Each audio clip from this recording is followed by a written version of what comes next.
الحمد للہ رب العالمین والصلاة والسلام علی سید الانبیاء والمرسلین وعلی آلہ واصحابہ اجمعین اما بعد فقد قال اللہ تبارک وتعالی فی کلامہ المجید اعوذ باللہ من الشیطان الرجیم بسم اللہ الرحمن الرحیم الم نشرح لک صدرک ووضعنا عنک وزرک الذی انقض ظہرک ورفعنا لک ذکرک صدق اللہ العظیم۔ حضرات گرامی، لفظ سیرت جو لفظ ہے عربی کا،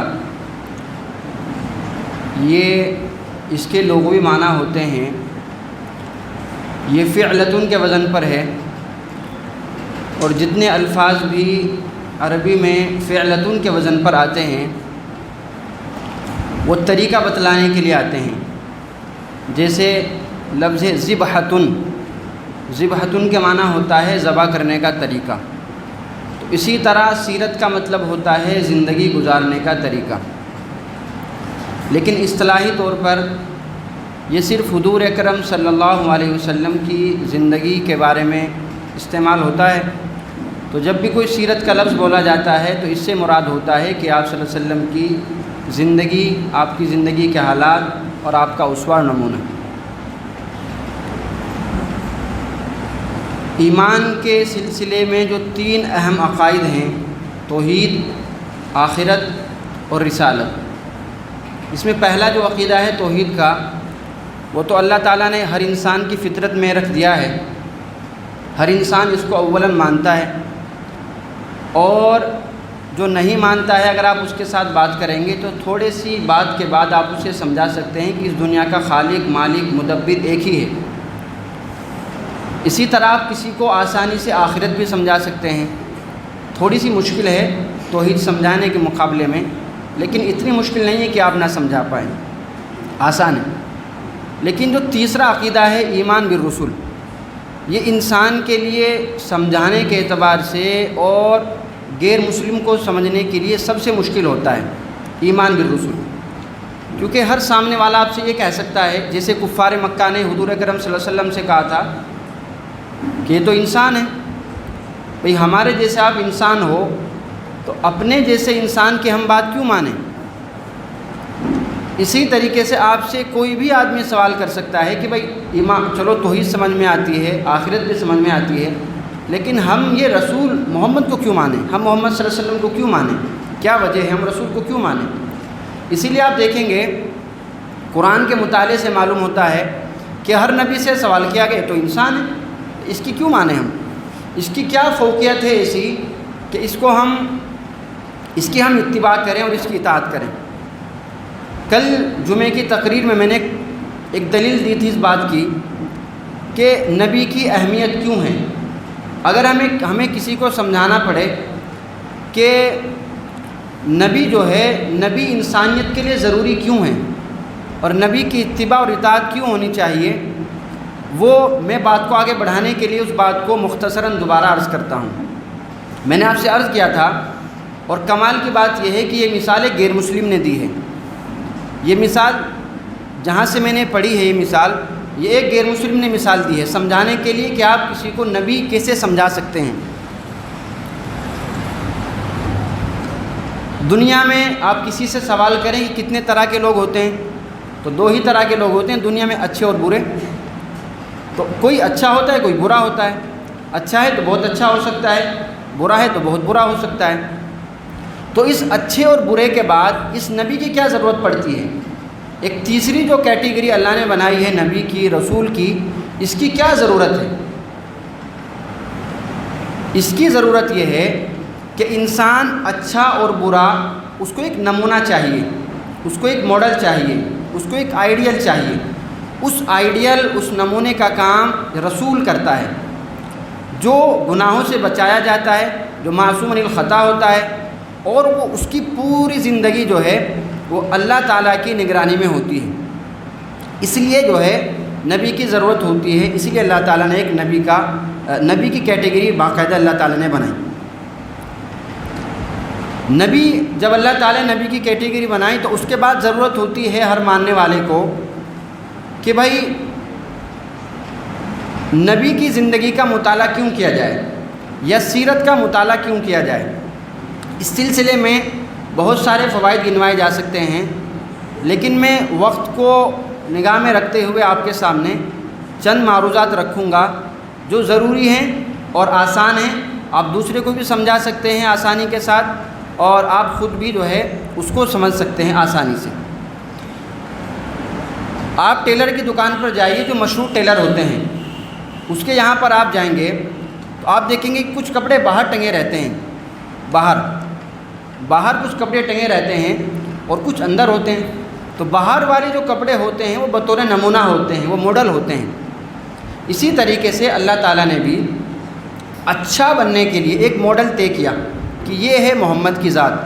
تو اگر کسی کو اب کامیابی چاہیے تو اس زندگی کو سامنے رکھ کر جو زندگی گزارے گا اس آدمی کو فلاح ملے گی، وہ آدمی اپنی دنیا میں کامیاب ہوگا اور آخرت میں بھی اس کو کامیابی ملے گی۔ لقد جاءکم رسول من انفسکم عزیز علیہ، اسی طرح اللہ کے رسول اللہ تعالیٰ نے ارشاد فرمایا لقد کان لکم فی رسول اللہ اسوۃ حسنہ، کہ یہ محمد صلی اللہ علیہ وسلم کی جو ذات ہے یہ آپ کے لیے ماڈل ہے، آئیڈیل ہے، اسوہ ہے۔ تو آپ کو اس کو سامنے رکھتے ہوئے زندگی گزارنی ہے۔ تو آپ صلی اللہ علیہ وسلم کی زندگی کا مطالعہ ہمیں اس لیے کرنا چاہیے کیونکہ آپ صلی اللہ علیہ وسلم ہمارے لیے عملی نمونہ ہیں۔ یہ بات آپ کو شاید سننے میں بہت عجیب لگے، لیکن اگر میں آپ کو اس کی ایک مثال دوں تو شاید آپ کو بات زیادہ سمجھ میں آئے۔ حضور اکرم صلی اللہ علیہ وسلم کی جو زندگی ہے وہ ہمارے لیے نمونہ ہے، اور وہ کس درجے تک اللہ تعالیٰ نے اس کی حفاظت کرائی، صحابہ کرام کے ذریعے اور ہمارے پھر بعد میں اسلاف کے ذریعے کتنی محنتیں ہمارے علماء نے اور اسلاف نے کر کے آپ صلی اللہ علیہ وسلم کی زندگی کو بالکل ہمارے سامنے بالکل ایکوریٹ طریقے پر ہمارے سامنے بالکل محفوظ رکھ دیا۔ ایک عیسائی لیڈی ہے، ان کا انتقال ہو گیا، مر گئی ہیں وہ، انہوں نے ایک کتاب لکھی، انہوں نے 1 سال بائبل کے مطابق زندگی گزارنے کا اعلان کیا کہ میں 1 سال بائبل کے مطابق اپنی زندگی گزاروں گی، 1 سال میری زندگی جو ہوگی وہ بائبل کے مطابق ہوگی۔ تو اس پر بڑا ہنگامہ ہوا، چرچ نے اس پر جو ہے بہت احتجاج کیا، اور لوگوں نے جو مذہبی لوگ تھے اس سے منع کیا کہ آپ اس کو فالو نہیں کر سکتے۔ بھائی کیوں فالو نہیں کر سکتے؟ نبی تو ہوتا ہے اسی کام کے لیے، میں کیوں فالو نہیں کر؟ جب بائبل میری کتاب ہے، جب میرا اس پر ایمان ہے تو میں تو فالو کروں گی۔ بہرحال اس پر بھی جھگڑا ہوا، لیکن پھر یہ ہوا کہ اس عورت نے 1 سال کے لیے جو ہے اس نے اپنی زندگی گزاری، اور اس زندگی کو اس نے پھر باقاعدہ لکھا، اس نے بایوگرافی لکھی 1 سال کی۔ اس میں آپ دیکھیں گے کہ آپ کسی بھی، میں نے صرف مثال کے طور پر حضرت عیسیٰ کی مثال دی ہے، کسی بھی نبی کی زندگی محفوظ نہیں ہے۔ بائبل کے اندر 75 انبیاء کا ذکر ملتا ہے، بائبل کے اندر 75 انبیاء کا ذکر ہے، لیکن 75 میں سے ہم کسی ایک کی زندگی کو بھی محفوظ نہیں کہہ سکتے، ہم تک پہنچی نہیں ہے وہ۔ کسی کے بارے میں 10 صفحے ملتے ہیں، کسی کے بارے میں 4 صفحے ملتے ہیں، کسی کے بارے میں صرف نام ملتا ہے، کسی کے بارے میں ٹھیک ہے تھوڑی زیادہ معلومات مل جاتی ہے، لیکن کسی کے بارے میں اتنی تفصیلات کے ساتھ معلومات نہیں ہیں جو حضور صلی اللہ علیہ وسلم کی زندگی کے بارے میں معلومات ہے۔ اسی لیے لوگ جو ہے اپنے رسول کی زندگی کو نمونہ بنا کر زندگی نہیں گزار سکتے۔ ہمارے ہندوؤں کو لے لیجئے، ہندو مذہب میں طلاق کا اصول نہیں ہے، طلاق کیسے دی جائے گی وہی نہیں پتہ۔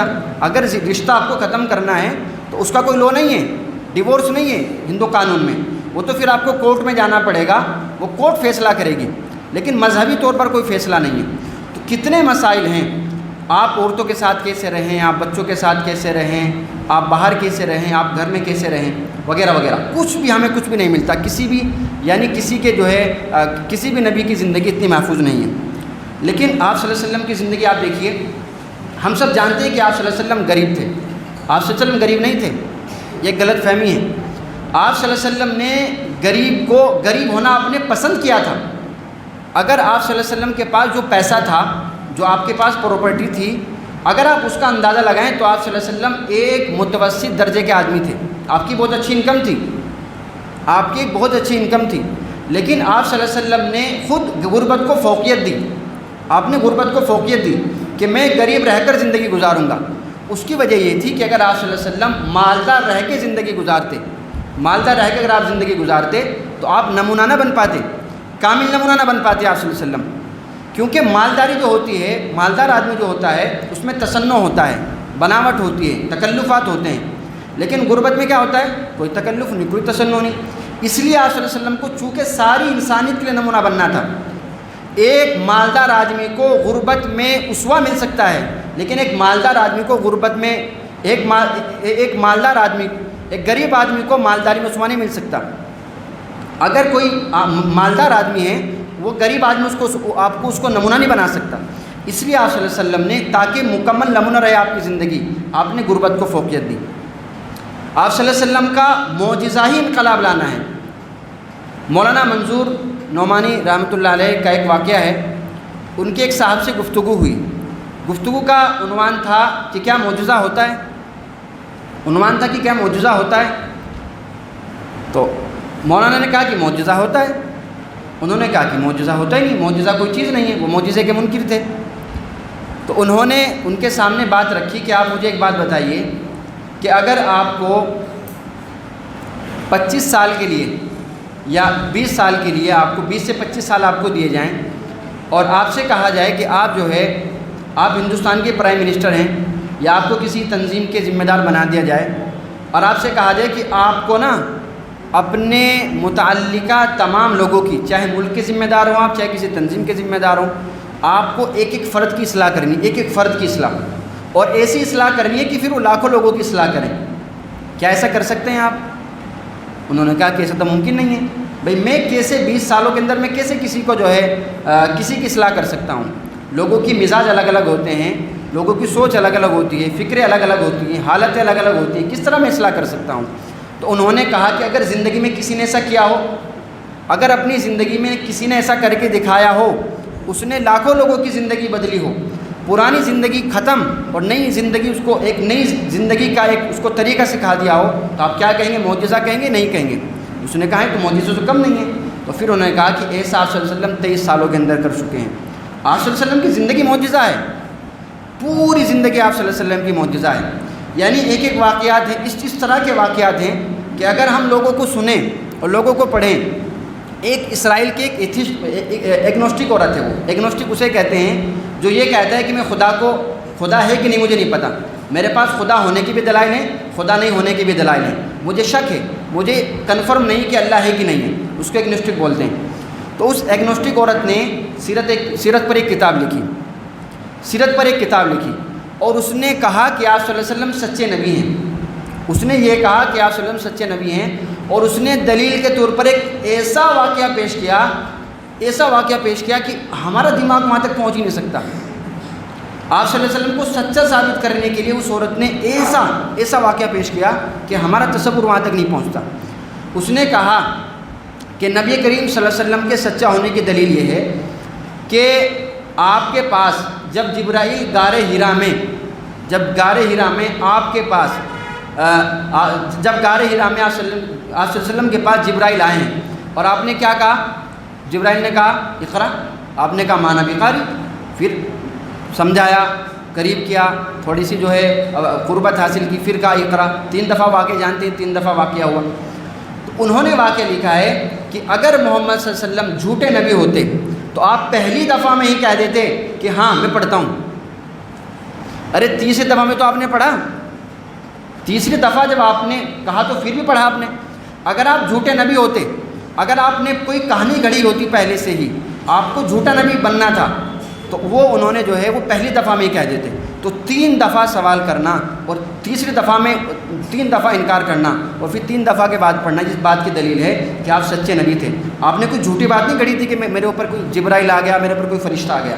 اور انہوں نے پھر یہ بات بھی لکھی ہے کہ مسلمان اس واقعے کو بیان کرتے ہوئے شرماتے ہیں، یہ بات بھی لکھی انہوں نے، لیکن یہ واقعہ دلیل ہے اس بات کی کہ حضور اکرم صلی اللہ علیہ وسلم سچے نبی ہیں۔ میں بتا رہا تھا آپ کو کہ آپ کی زندگی جو ہے نا نمونہ ہے، ہم تصور نہیں کر سکتے کہ کیسے کیسے واقعات لوگوں کو جو ہے جھنجھوڑتے ہیں۔ آپ صلی اللہ علیہ وسلم کی زندگی جو ہے اس کی کیسی حفاظت کی گئی، اس کی میں آپ کو چھوٹی سی جھلک دکھاتا ہوں۔ 1962 میں ایک بنجامین کے نام سے ایک مستشرق گزرے ہیں، بنجامین۔ مسٹر بنجامن، جرمنی کے تھے یہ، انہوں نے مستشرق تھے، انہوں نے سیرت پر کتاب لکھی اور انہوں نے یہ کہا کہ آپ صلی اللہ علیہ وسلم کی سیرت اتنی محفوظ ہے کہ آپ صلی اللہ علیہ وسلم کی زندگی کے جو ایام ہیں کہ آپ نے پہلی ربیع الاول کی پہلی تاریخ کو کیا کیا، دوسرے ربیع الاول کو کیا کیا، تین ربیع الاول کو کیا کیا، 4 کو کیا کیا، 5 کو کیا کیا، ہم آپ صلی اللہ علیہ وسلم کی 23 سالہ زندگی کے ایک ایک دن کا چارٹ بنا سکتے ہیں، ایک ایک دن کا چارٹ بنا سکتے ہیں۔ آج ہمارے پاس کیمرے ہیں، آج ہمارے پاس سیٹلائٹ ہے، آج ہمارے پاس چیزوں کو محفوظ کرنے کے ذرائع ہیں، لیکن ہم کسی کی زندگی کو اتنا محفوظ نہیں کر سکتے کہ ہم دنوں کے اعتبار سے اس کی ترتیب بنا دیں۔ اگر کوئی آپ سے پوچھے کہ مودی جی نے پچھلے 5 سال میں کیا کیا، یا کسی سے بھی پوچھ لیجیے آپ، کوئی گھنٹوں کے کوئی دن کی ترتیب سے نہیں بتا سکتا کہ بھائی 1 ستمبر کو یہ کیا، 2 ستمبر کو یہ کیا، 3 ستمبر کو یہ کیا، نہیں بتا سکتا کوئی، اتنی زندگی محفوظ ہونے کے باوجود۔ لیکن آپ صلی اللہ علیہ وسلم کی زندگی میں انہوں نے یہ کہا۔ اب دیکھیے دوسری بات، یہ تو 1962 کی بات ہے۔ اب دوسرا واقعہ 1998 میں ایک دوسرے مستشرق ہیں، ان کا نام ہے کے سی مسیح، انہوں نے کتاب لکھی، انہوں نے کہا کہ مسٹر بنجامن کا مطالعہ کم تھا۔ اب دیکھیے مسٹر بنجامن کا مطالعہ کم تھا، انہوں نے سیرت کا صحیح مطالعہ نہیں کیا۔ اگر وہ سیرت کا مطالعہ کرتے تو سیرت کی زندگی ہمارے پاس اس طرح محفوظ ہے کہ ہم دنوں کے ساتھ گھنٹے بھی مرتب کر سکتے ہیں کہ 1 ربیع الاول کو آپ نے صبح 8 بجے کیا کیا، پھر 9 بجے کیا کیا، پھر 10 بجے کیا کیا، پھر 11 بجے کیا کیا، پھر 12 بجے کیا کیا، پھر 2 ربیع الاول کو آپ نے 9 بجے کیا کیا، 10 بجے کیا کیا، 11 بجے کیا، گھنٹے مرتب کر سکتے ہیں ہم۔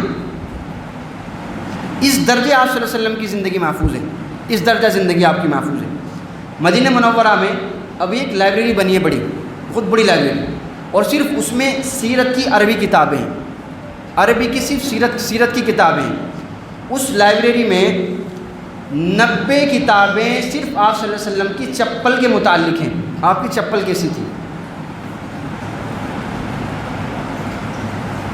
90 کتابیں، دنیا کی کوئی شخصیت ایسی نہیں گزری، اور وہ اتنی بڑی بہت عظیم الشان لائبریری انہوں نے بنائی، بہت بڑی لائبریری انہوں نے بنائی، بہت بڑی لائبریری۔ ایک مصری ایک عالم ہے، ازہری عالم ہے، انہوں نے، ان کا نام ہے عبد الجبار رفاعی، شیخ عبد الجبار رفاعی، انہوں نے ازہر کے ہیں وہ، انہوں نے PhD مقالہ لکھا، اور PhD مقالے کا عنوان تھا کہ آپ صلی اللہ علیہ وسلم کی زندگی پر جو کتابیں لکھی گئی ہیں اس کو مرتب کیا جائے، اس کے صرف نام نوٹ کیے جائیں، اور یہ بات آپ کے ذہن میں ہونی چاہیے کہ صرف وہ کتابیں جو عربی میں ہیں، صرف عربی میں ہیں۔ تو انہوں نے 29,774 کتابوں کا ذکر کیا، 29,774 کتابوں کا ذکر کیا جو صرف عربی میں ہیں، اور ان کتابوں کے اندر بعض کتابیں وہ ہیں جن کی 85 جلدیں ہیں، اور بعض کتابیں وہ ہیں جن کی 38 جلدیں ہیں۔ تصور کریں آپ، اور یہ صرف ایک آدمی کی محنت ہے، اگر اس پر محنت کی جائے تو اس سے زیادہ نکالا جا سکتا ہے۔ تو ایک شخصیت جس کے صرف عربی میں 29,774 کتابیں لکھی گئی ہوں تو اس کی زندگی کتنی محفوظ ہوگی، جس کی صرف چپل کے متعلق 90 کتابیں ہمارے پاس محفوظ ہوں تو وہ آدمی کتنی اس کی زندگی ہمارے پاس محفوظ ہوں گی۔ لیکن ہندوستان میں خاص طور سے یہ ہوا، یہ خاص طور سے ہندوستان میں ہوا، آپ صلی اللہ علیہ وسلم کی عملی زندگی پر حملہ کرنے کے لیے دشمنان اسلام نے 2 حملے کیے، بلکہ 2 فرقے تیار کیے، جن کا مین مقصد یہ تھا کہ آپ صلی اللہ علیہ وسلم کی جو عملی زندگی ہے اس کو جو ہے لوگوں میں یہ تصور پیدا کیا جائے کہ آپ صلی اللہ علیہ وسلم جو ہے آپ کی عملی زندگی کا کوئی مقصد نہیں ہے۔ ایک فرقہ ہے اس میں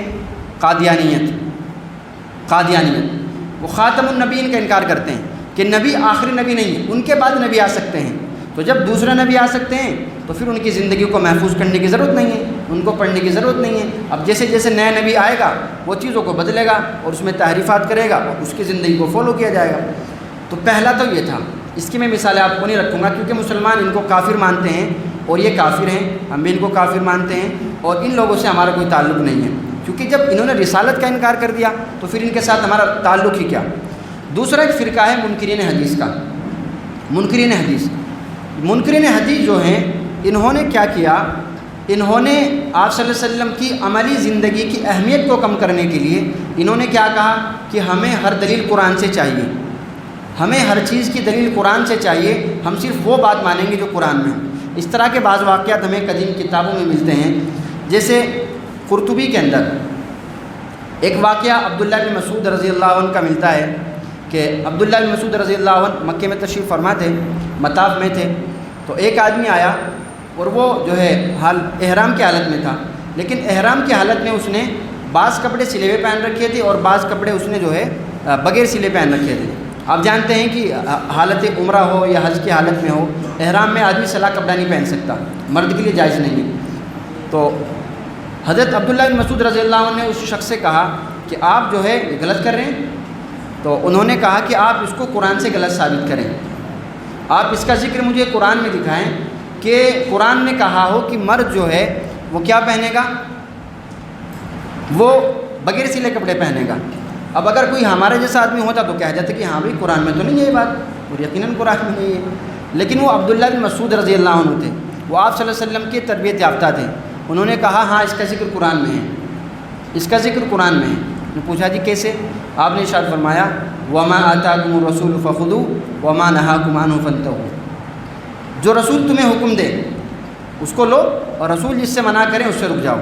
رسول نے ہمیں حکم دیا ہے کہ ہم مرد جو ہیں وہ کپڑا کیسا پہنے گا، بغیر سلا پہنے گا، تو اس لیے سلا ہوا کپڑا پہننا جائز نہیں ہے مرد کے لیے حالت احرام میں۔ اسی طرح میں دوسرا واقعہ سناؤں آپ کو تاریخ قطنی سے۔ حضرت عمران بن حسین رضی اللہ عنہ کی روایت ہے، ان سے ایک صاحب نے کہا، ایک مسئلہ چل رہا تھا، انہوں نے کہا کہ اس مسئلے کی دلیل آپ مجھے قرآن سے دیجیے، اس مسئلے کی دلیل آپ مجھے قرآن سے دیجیے۔ حضرت عمران بن حسین رضی اللہ عنہ نے اس سے کہا کہ آپ نے آج فجر کی نماز پڑھی ہے؟ انہوں نے کہا ہاں جی نماز پڑھی ہے فجر کی۔ تو آپ مجھے فجر کی 2 سنتیں اور فجر کی 2 رکعت فرض جو آپ نے پڑھی آج فجر میں، اس کی دلیل قرآن سے دیجیے۔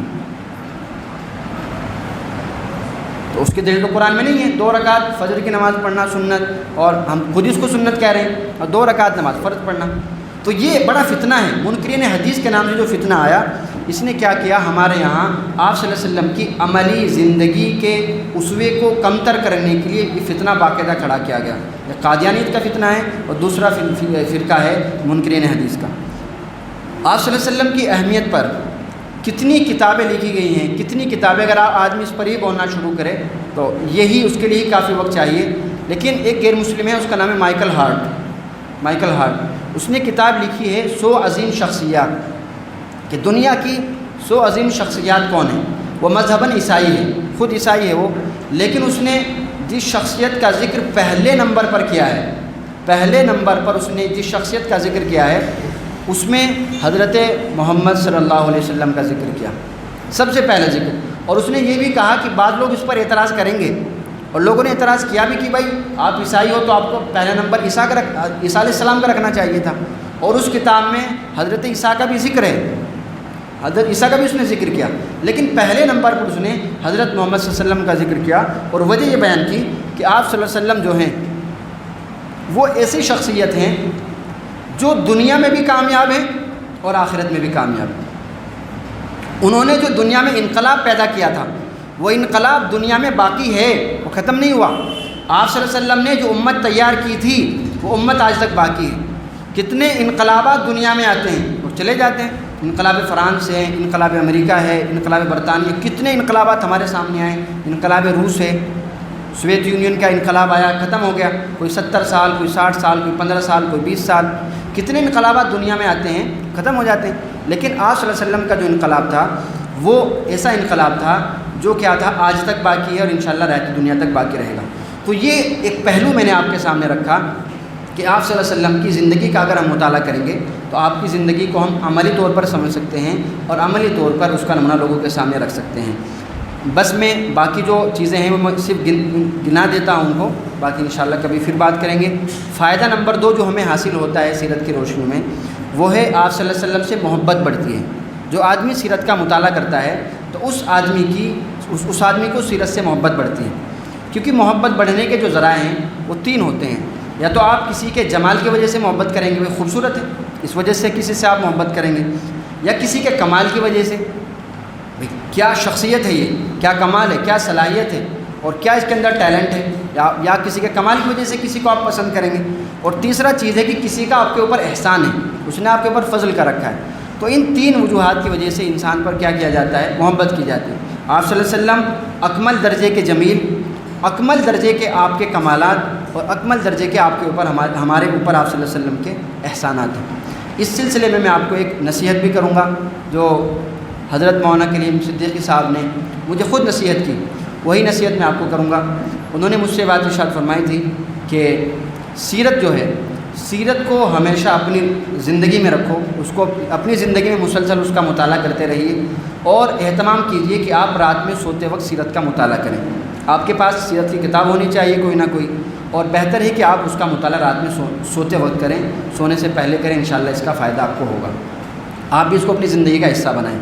تیسرا فائدہ جو ہمیں حاصل ہوتا ہے سیرت کا، وہ ہے احکام۔ ہمیں احکام پتہ چلتے ہیں، سیرت کی روشنی میں ہمیں کیا پتہ چلتے ہیں، ہمیں احکام سمجھ میں آتے ہیں اور ہم احکام کو سمجھ سکتے ہیں۔ اور چوتھا فائدہ جو ہمیں سیرت سے ہوتا ہے وہ ہے اعتراضات کے جوابات دیے جا سکتے ہیں۔ یہ ایک مستقل پہلو ہے کہ سیرت کی روشنی میں ہم اعتراضات کے جوابات کیسے دیں، بہت اہم موضوع ہے۔ اس پر بہت کام کرنے کی ضرورت ہے، لوگوں کو اس میدان میں آگے آنے کی ضرورت ہے، لیکن اس کے لیے سب سے ضروری ہے کہ آپ سیرت کو پڑھیں، سیرت کو سمجھیں اور سیرت کو اپنی زندگی میں آپ اتاریں۔ اللہ تعالیٰ ہم سب کو عمل کی توفیق عطا فرمائیں۔ وآخر دعوانا الحمد للہ رب العالمین۔